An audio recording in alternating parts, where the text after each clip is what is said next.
In our next and final clip, it talk about unexpected outcomes from their experiments. Because you think it's going to go one way. Right. You don't know. You do the experiment and you find out. Let's check it out. Every idea you have some expected outcome.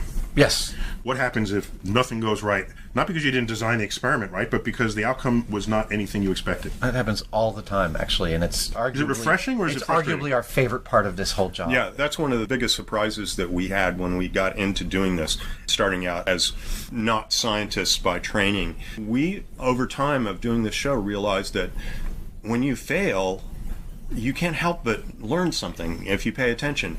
If we go through an experiment and everything turns out the way we expected and the way that we wanted it to... That's not even interesting. No. We just went through the motions. You know, you would think, okay, well, you pat yourself on the back for doing a good job, but... You're not in a new place. You're not in a new place, and you didn't grow from that. And for us, that's where the real value is, and it's counterintuitive, but when we go into something and we totally screw up and things didn't turn out the way that we wanted to or expected them to, we're overjoyed because we get right into it and ask questions why. And as long as we feel like our methodology is sound, what we've got is good data. And good data that doesn't match what we expected is really good data. I mean, that's interesting. Yeah, it really is. One of the things that we've been able to do over the past 10 years in San Francisco is build a set of relationships with different types of locations that give us different latitudes of what we can do there. Set stuff on fire, blow stuff up, drive cars around. And because of those relationships, we are able, when we come to a result we didn't expect, to call back to the office and say, tomorrow's location is off. I need you to find me a totally different location to do this totally different set of experiments. And thus, the narratives that you end up seeing edited on the show are genuinely driven by the narrative itself. We don't write down what's going to happen. We do write down an outline of what we expect to happen. We almost never follow. But what does happen shapes what does happen. Exactly. What gets filmed. Absolutely. And we really feel like that has a freshness to it that the audience can smell. And this is what I find so profound about what we've done here with this show, is that we're not looking at this like, let's do science. We're looking at this just totally naturally, like we want to do a good job at this.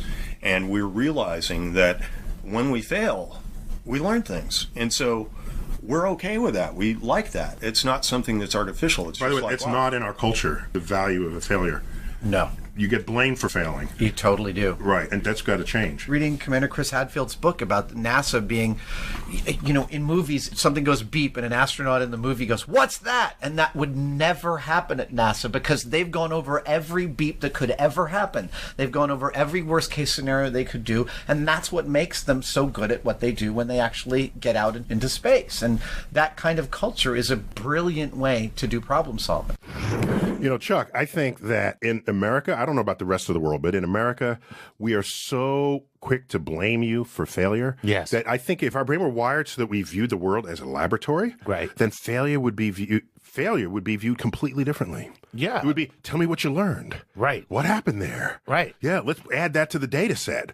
Rather than, you idiot, you know. Right. You screwed up, you did this, you're right. Right. You're fired. People are not interpreting failure as learning experiences, and I think that's a problem. Yes. We got to change that. If failure is a learning experience, then my life is brilliant. My life is an exercise in genius.